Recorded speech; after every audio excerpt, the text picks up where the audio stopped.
Certain आणि uncertain अशा दोन गोष्टी असतात. सर्टन म्हणजे काय, की ज्या गोष्टी आपल्याला आपल्या आयुष्यामध्ये कराव्याच लागणार आहे. जसे की आपल्या मुलांचं हायर एज्युकेशन, आपल्या मुलांची लग्ने, त्याच्यानंतर आपल्या रिटायरमेंटला आपण ज्यावेळेस काम करू शकणार नाहीये, म्हणजे आपलं शरीर ज्यावेळेस थकलेलं असणार आहे, त्यावेळेस आपल्या स्वतःचे रिटायरमेंट, हे आपल्या आयुष्यातील असे काही इव्हेंट्स असणार आहेत मित्रांनो, की ते सर्टन आहेत.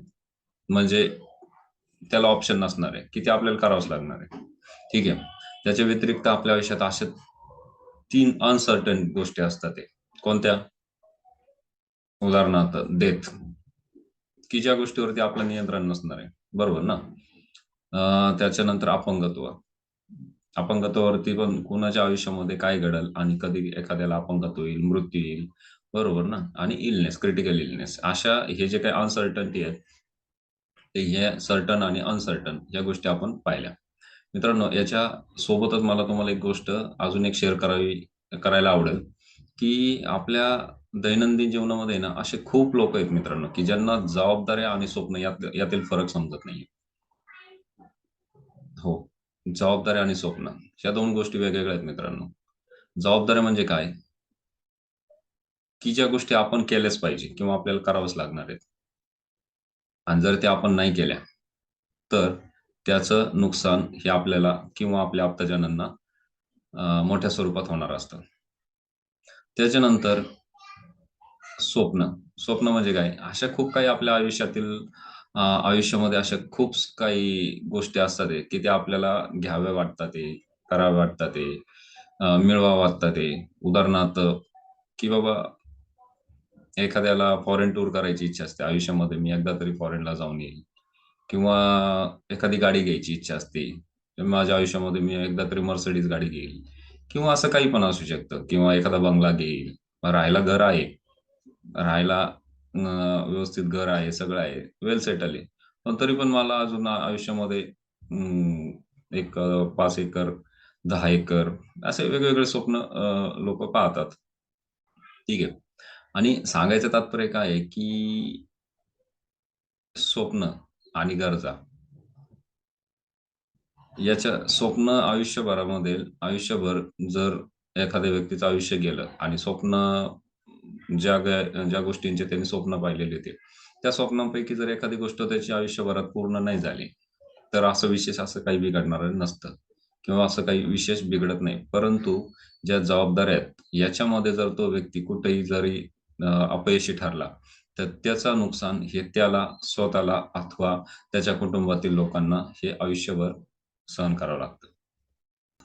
आपल्या कुटुंबाप्रतीच्या ज्या जबाबदाऱ्या आहेत, त्या 100% आपल्याला पूर्ण कराव्या लागणार आहेत. त्याची जबाबदारी आपल्यावरतीच, कुटुंब प्रमुखावरतीच असते. तर ह्या ज्या काही जबाबदाऱ्या आहेत, ह्या गॅरंटेड आणि 100% आपल्याकडनं पूर्ण व्हाव्यात, यासाठी मी एल-आय-सी ऑफ इंडियाची जी काही योजना आहे, ती आपल्यासमोर घेऊन आलेलो आहे. दिनेश नावाची व्यक्ती आहे. त्याचं वय वर्ष 30 आहे. त्याला एक मुलगा झालेला आहे. आपण एक उदाहरण म्हणून पाहतोय. त्याला मुलगा झाला, मुलगी झाली. आता त्याने असा विचार केला, की त्या मुलाच्या हायर एज्युकेशनसाठी मला पैशाची गरज पडणार आहे. बाळाचा जन्म तर आत्ताच झालेला आहे. बरोबर ना? तर मला उद्या 20, 22, 25 वर्षांनी मला त्याच्या हायर एज्युकेशनसाठी काहीतरी पैसा माझ्याकडे असला पाहिजे. त्याच्यानंतर त्याच्या लग्नासाठी देखील माझ्याकडे काही ना काही पैसा असला पाहिजे. असं दोन्ही गोष्टीसाठी त्यांनी विचार केला आणि त्याने मिनिमम विचार केला, की साधारण 25 लाख रुपये माझ्याकडे असावेत. साधारण 25 वर्षांनी तरी माझ्याकडे कमीत कमी 25 लाख रुपये माझ्याकडे असलेच पाहिजे.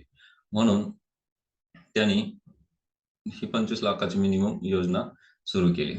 तर मित्रांनो, आता ही योजना आपण कशी सुरू करू शकतो? आता दिनेश नावाच्या व्यक्तीने विचार काय केला, की इथून पुढे 25 वर्षांनी माझ्याकडे साधारण कमीत कमी 25 लाख रुपये रक्कम ही मुलाच्या हायर एज्युकेशन अथवा लग्न ह्या दोन्ही गोष्टीसाठी माझ्याकडे असली पाहिजे. तर त्या दृष्टिकोनातनं त्यांनी 25 लाख रुपये जी रक्कम उद्या त्याला हवी आहे, तेवढ्या रकमेची त्यांनी योजना आजच सुरू केली. आता याच्या अपोझिट एखादा व्यक्ती तेवढ्या रकमेनुसार सुरू करू शकतो किंवा दुसरी व्यक्ती त्याची जी काही महिन्याला साधारण जे काही पैसे मुलीच्या नावाने बाजूला काढू शकतो, ही त्याच्या कॅपॅसिटीनुसार सुद्धा तो योजना घेऊ शकतो. म्हणजे असं याच्यामध्ये काही फिक्स नाही, की तुम्ही 25 लाखापासूनच घेतली पाहिजे किंवा एवढ्या-एवढ्या लाखाचीच घेतली पाहिजे, असं काही नाही, की आपल्या बजेटनुसार देखील आपण ही योजना करू शकतो. तर दिनेशनी 25 लाखाची योजना घेतली. आता ह्या योजनेनुसार दिनेशला साधारण ₹1,14,000 ₹1,14,587 हा वार्षिक प्रीमियम आला. आता दिनेशने पहिल्या वर्षी भरले, दुसऱ्या वर्षी ₹1,14,587 भरले. आता ह्या जे काय आपण ही योजना घेतो, ह्या योजनेमध्ये आपण वार्षिक एकदम वार्षिक जो हप्ता आहे किंवा जो प्रीमियम आहे, तो आपण एकरकमी देखील भरू शकतो. त्याच्यानंतर आपण ज्या व्यक्तीकडे वार्षिक भरायची कॅपॅसिटी नाहीये, ती व्यक्ती 6 महिने देखील भरू शकते. त्याच्यानंतर एखाद्या व्यक्तीने ठरवलं, की बाबा त्याला 3 महिन्याला भरणं शक्य आहे. तो 3 महिन्याला देखील भरू शकतो याच्यामध्ये. किंवा एखादी सॅलरीड व्यक्ती, तर ते सॅलरीड व्यक्ती दर महिन्याला त्याच्या पेमेंटमधनं कटिंग झाली पाहिजे. तर तो मंथली मोडला सुद्धा जाऊ शकतो. आता हा जो दिनेश नावाचा व्यक्ती आहे, ह्याने 25 वर्षाची योजना सुरू केलेली आहे. परंतु ह्या योजनेमध्ये दिनेशला 22 वर्ष रक्कम भरायची आहे. आणि 22 वर्ष रक्कम भरली की पुढील 3 वर्ष त्याला पैसे जे काही प्रीमियम आहे तो भरायचा नाहीये ह्या योजनेमध्ये. म्हणजे प्रीमियम माफ असणार आहे 3 वर्षासाठी. बरं. आता ज्यावेळेस दिनेश त्याच्या मुलासाठी अथवा मुलीसाठी ही योजना चालू केली आणि दर प्रत्येक वर्षाला तो ₹1,14,000 भरतोय. त्याच्या सोबत त्यावेळेस एल-आय-सी ह्या योजनेमध्ये हजाराला ₹46 बोनस देत असते. मग आता दिनेशने 25 लाखाची जर योजना घेतलेली आहे, तर हजाराला ₹46 च्या हिशोबाने ₹1,15,000 वार्षिक बोनस ह्या योजनेनुसार दिनेशच्या अकाउंटमध्ये एल-आय-सी बघा ₹1,14,000 तो भरतोय. त्याच्या दुसऱ्या बाजूला ₹1,15,000 एल-आय-सी प्रत्येक वर्षाचा बोनस त्याच्या अकाउंटमध्ये जमा करत राहणार आहे. दिनेश 1,14,587 भरणार. दुसऱ्या बाजूला ₹1,15,000 एल-आय-सी प्रत्येक वर्षी जमा करत करत असे एल-आय-सी 25 वर्ष ₹1,15,000 त्याच्या अकाउंटमध्ये जमा करत राहणार आहे. बरं. हे 25 वर्ष झाल्याच्या नंतर एल-आय-सी शेवटी ह्या योजनेमध्ये एक फायनल ॲडिशन बोनस म्हणून एक बोनस असतो. तर आपली योजना ही 25 वर्षासाठी आहे. तर 25 वर्षासाठीचा जो रेट आहे तो आहे ₹450. ठीक आहे, हजाराला. तर 25 लाखाच्या योजनेनुसार जर कॅल्क्युलेट केलं तर 11,25,000 फायनल ॲडिशन बोनसची अमाउंट ह्या योजनेमध्ये तयार होते. तर मग ज्यावेळेस 25 वर्ष संपतील त्यावेळेस त्या दिनेश नावाच्या व्यक्तीने जी काही कमीत कमी 25 लाख रुपयाची योजना सुरू केलेली होती, ती बेसिक रक्कम 25 लाख रुपये. तसेच 25 वर्षाचा 1,15,000च्या हिशोबाने जो बोनस होता, तो बोनस एकत्रित 28,75,000 ठीक आहे. त्याच्यानंतर मी जसं सांगितलं, की बोनस फायनल आणि ॲडिशन बोनस म्हणून अजून एक बोनस असतो, की तो देखील कंपनी 25व्या वर्षी ज्यावेळेस मॅच्युरिटी असते, त्या मॅच्युरिटीला एल-आय-सी ऑफ इंडिया त्याच्यामध्ये ॲड करते. असं एकत्रित 25व्या वर्षी त्या व्यक्तीला, दिनेशला ₹65,00,000 या योजनेमधून मिळणार आहेत. ठीक आहे. मित्रांनो,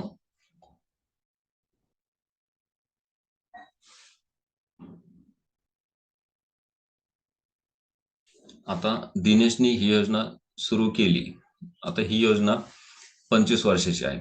मी ज्यावेळेस आपल्यासमोर सुरुवातीलाच काही गोष्टी आपल्यासमोर मांडल्या, की आपल्या आयुष्यामध्ये काही गोष्टी सर्टन आहेत आणि काही गोष्टी अनसर्टन आहेत. सर्टन म्हणजे ज्या आपल्याला कराव्याच लागणार आहेत आणि अनसर्टन म्हणजे की जे आपल्या हातामध्ये नसणार आहेत. ठीक आहे. तर आता आपण ही जी काही योजना घेतोय, तर आपल्या आयुष्यातील सर्टन इव्हेंट्स पूर्ण व्हावेत किंवा त्याला लागणारी रक्कम ही आपल्याकडे असावी, यासाठी आपण ही योजना पाहतोय. परंतु आता दुसऱ्या केसमध्ये असं पाहू, की दिनेशने ही योजना 25 लाखाची सुरू केली. आता सुरू केली, जसं मी तुम्हाला पाठीमागे दाखवले 25 वर्ष दिनेश याच्यामध्ये पैसे भरतोय ₹1,14,587 नी. त्यांनी पहिल्या वर्षी भरले. सेम वर्षी सेम इयरला त्याच्या अकाउंटला ₹1,15,000 जमा झाले. दुसऱ्या वर्षी देखील 1,14,587 त्यांनी दिनेशने या योजनेत भरले. ₹1,15,000 एल-आय-सीने त्याच्या अकाउंटला जमा केले. तिसऱ्या वर्षी देखील सेम थिंग. परंतु तिसऱ्या वर्षी दिनेशचा काही कारणामुळे नैसर्गिक आजारपणामुळे दिनेशचं नैसर्गिक निधन झालं. मग आता ह्या केसमध्ये काय? तर ह्या केसमध्ये ज्या वेळेस आता ही जी गोष्ट आहे, ही अनसर्टन्टी मधली गोष्ट आहे. अनसर्टन्टी म्हणजे काय, की ज्याच्या वरती आपलं नियंत्रण नसतं. आपल्याला मृत्यू कधी येणार आहे याच्यावरती कोणाचं नियंत्रण आहे का मित्रांनो? नाहीये. कोणाच्या आयुष्यामध्ये कधी डिसॅबिलिटी येऊ शकते किंवा ह्या ज्या काही गोष्टी आहेत ह्या अनसर्टन आहेत, की याच्यामुळे आपल्या आयुष्यातील ज्या काही जबाबदाऱ्या आहेत किंवा जे काही सर्टन गोष्टी आहेत, हे गोष्टीवरती ह्या अनसर्टेनिटीचा इफेक्ट झाला नाही पाहिजे. ठीक आहे. तर ज्यावेळेस घटना घडेल, त्यावेळेस आता ही योजना दिनेशनी कमीत कमी 25 लाखाची सुरू केलेली. म्हणून तिसऱ्या वर्षी ज्यावेळेस जर दिनेशचा काही कारणास्तव डेथ झालेला असेल, तर त्याच्या वारसाला कमीत कमी जी 25 लाख रुपये रक्कम आहे, ती इमिजिएट त्याच्या वारसाला तिथं दिल्या जाणार आहे. बघा आता मित्रांनो, ज्यावेळेस एखाद्या घरामध्ये एखादी अशा प्रकारची दुःखद घटना घडते, त्यावेळेस साधारण 6 महिने, वर्षभर ते घर डिस्टर्ब झालेलं असतं आणि एखादा व्यक्ती गेल्यामुळे काय होतं, की ज्यावेळेस अशी घटना घडलेली असते, त्यावेळेस अंत्यविधी असेल किंवा इतर काही गोष्टी असेल, ह्या सर्व गोष्टी करण्यासाठी त्या कुटुंबाला आर्थिक खूप अडचणी निर्माण होतात. बरोबर ना? किंवा आर्थिकदृष्ट्या खूप खर्च त्या कुटुंबामध्ये येत असतो. त्याच्यानंतर हे 25 लाख दिल्याच्या नंतर एल-आय-सी काय करते, की ही योजना 25 वर्षाची होती. म्हणून बघा, आपण बऱ्याचशा योजना मार्केटमध्ये करतो. पण योजना केल्याच्या नंतर जर एखाद्या व्यक्तीला काही कारणास्तव डेथ वगैरे झाली, तर त्याचं जे काही जे काही इन्शुरन्स आहे, उदाहरणार्थ ते 25 लाख रुपये दिले जातात. त्याच्यानंतर 3 वर्ष याच्यामध्ये 1,15,000च्या हिशोबाने जो काही बोनस मिळाला, तो बोनस इथं ह्या ठिकाणी देऊन बऱ्याचशा योजना ह्या त्या ठिकाणीच थांबतात. ठीक आहे. परंतु ह्या योजनेची वैशिष्ट्य असं आहे, की ही योजना या ठिकाणी थांबत नाही. म्हणजे काय, आता पुढील 22 वर्ष, टोटली 22 वर्ष दिनेश हा या योजनेमध्ये पैसे भरणार होता. परंतु 3 वर्षाच्या नंतर त्याची डेथ झाली. आता अजून 19 वर्षे या योजनेमध्ये पैसे भरणं बाकी होते. आता एल-आय-सी काय करते, की ही योजना इथून पुढे देखील चालू ठेवते. परंतु ह्या योजना ही योजना चालू ठेवण्यासाठी जे काही ₹1,14,587 चा प्रीमियम होता, तो प्रीमियम त्याच्या नातेवाईकांकडनं किंवा नॉमिनीकडनं किंवा कुटुंबातील एकाही व्यक्तीकडनं एल-आय-सी ऑफ इंडिया हा प्रीमियम चार्ज करत नाही. म्हणजे तो सर्व जो काही 19 वर्षाचा प्रीमियम आहे, याची एकत्रित रक्कम जर पाहिली तर ₹21,77,153 ही रक्कम एल-आय-सी स्वतः पे करते. त्याच्यानंतर कुटुंबातील कुटुंब प्रमुख नसल्यामुळे त्या कुटुंबातील इन्कम बंद होतो. बरोबर ना? इन्कम बंद होतो मित्रांनो. परंतु कोणत्याही कुटुंबातील व्यक्ती, कुटुंब प्रमुख जरी त्या कुटुंबात न राहिल्यामुळे इन्कम बंद होऊ शकतो, परंतु कुटुंबातील खर्च हे बंद होत नसतात. ठीक आहे. तर एखादी व्यक्ती गेल्यामुळे प्रत्येक कुटुंबामध्ये 2 प्रत्येक कुटुंबामध्ये 2 नुकसान होतात. एक नुकसान भावनिक लॉस.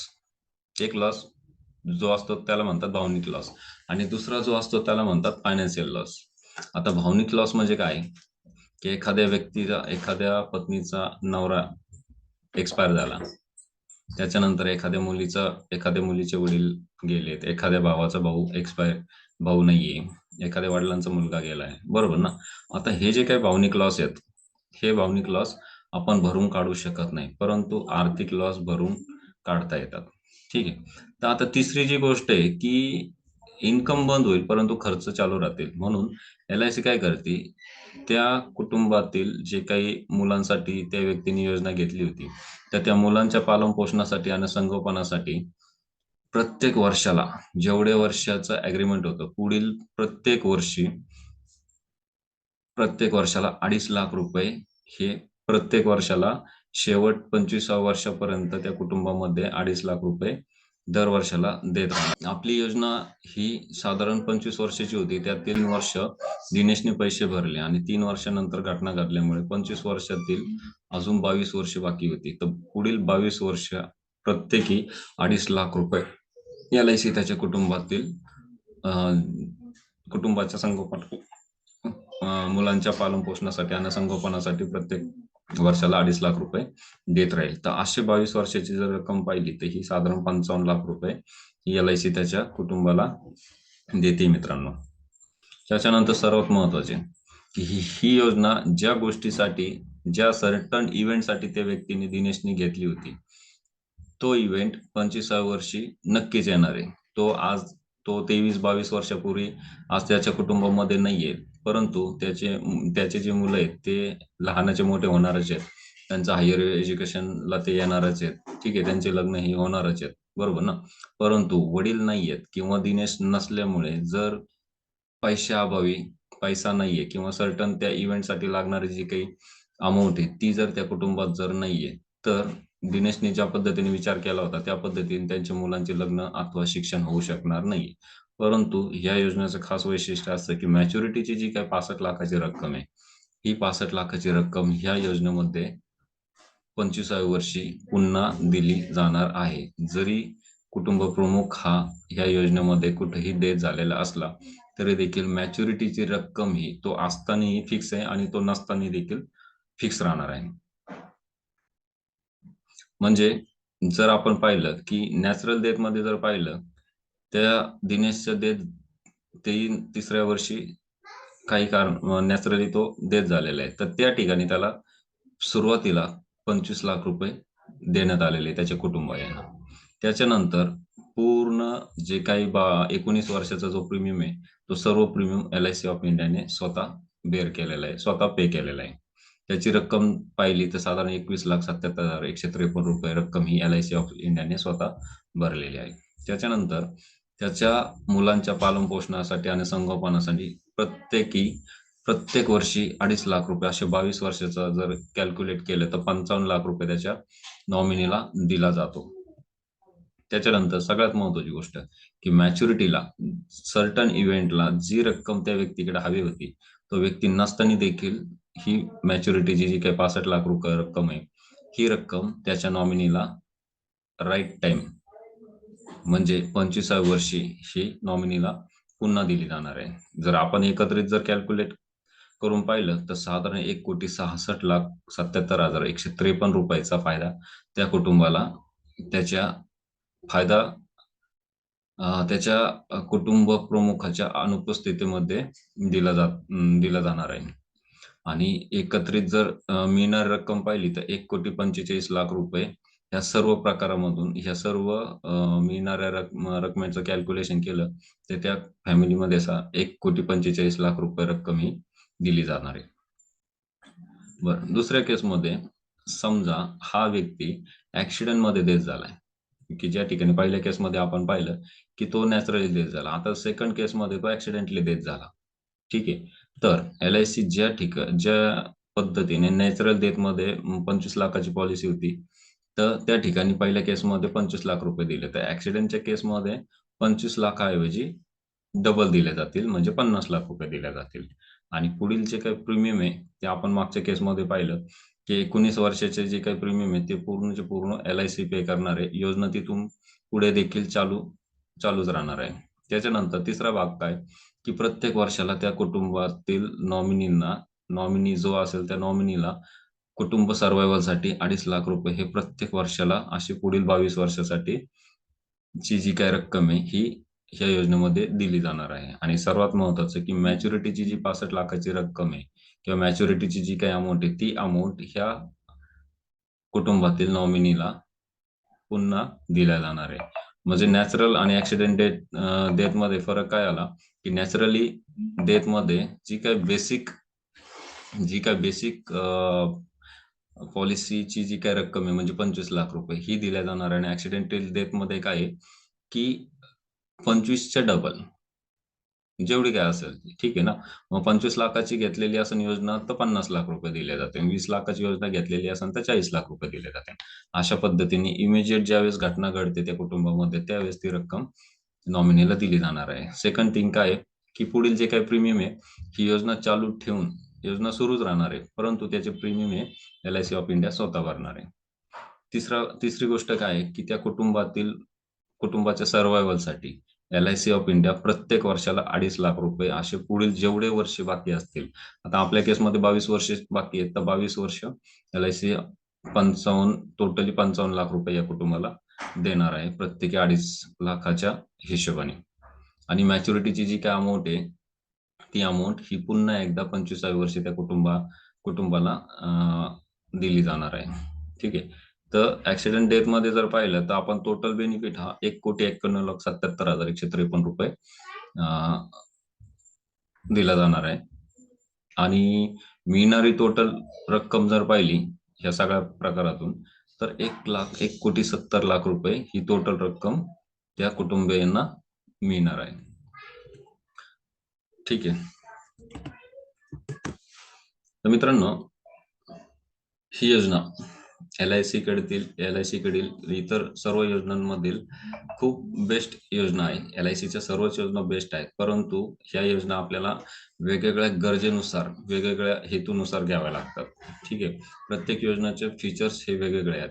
तर ही जी काही योजना मी आपल्यासमोर मांडली, तर नक्कीच ही योजना आपल्या आयुष्यातील ज्या गोष्टी आपल्याला करावंच लागणार आहेत. म्हणजे मी सुरुवातीला सांगितले, की त्याला आपण सर्टन गोष्टी म्हणतो किंवा आपल्या ज्या महत्त्वपूर्ण जबाबदाऱ्या आहेत, की त्याच्यावरती आपल्या आयुष्यात जे काही चढ-उतार येतील किंवा आपल्याकडनं जे काही चुका होतील, कोणत्याही गोष्टीमुळं आपल्या त्या सर्टन इव्हेंटवरती कशाही पद्धतीचा चुकीचा इम्पॅक्ट म्हणजे थोडक्यात सांगायचं काय, की अशा कोणत्याच कारणामुळं आपल्या सर्टन गोष्टीला अ, अडचण निर्माण झाली नाही पाहिजे. तर ठीक आहे. मी आपल्यासमोर ही योजना सादर केली. ह्या योजनेचा प्रत्येक कुटुंब प्रमुखाने त्याच्यानंतर प्रत्येक पॅरेंटने, वडिलांनी आपल्या मुलांसाठी ही योजना 100% घेऊन आपल्या मुलांचं जे काही शिक्षणासंदर्भातील जे काही गोल असतील, मुलांच्या लग्नासंदर्भातील ज्या काही जबाबदाऱ्या असतील, ह्या जबाबदाऱ्या कशाही पद्धतीने कोणत्याही आपल्या चुकीमुळे याची शिक्षा आपल्या मुलांना मिळता कामा नये, याच्यासाठी ही योजना आपल्या प्रत्येक पालकांनी ही आपल्या मुलांसाठी घेतलीच पाहिजे. ठीक आहे? चालेल. ही योजना मी आपल्यासमोर सादर केली. परंतु ह्या योजनेमध्ये अशा काही गोष्टी असतील, की ज्याचे काही प्रश्न आपल्या मनामध्ये निर्माण झालेले असतील, काही गोष्टी समजल्या नसतील, तर आपण खाली दिलेल्या नंबरवरती मला संपर्क करून या योजनेची माहिती डिटेल्समध्ये विनामूल्य घेऊ शकता.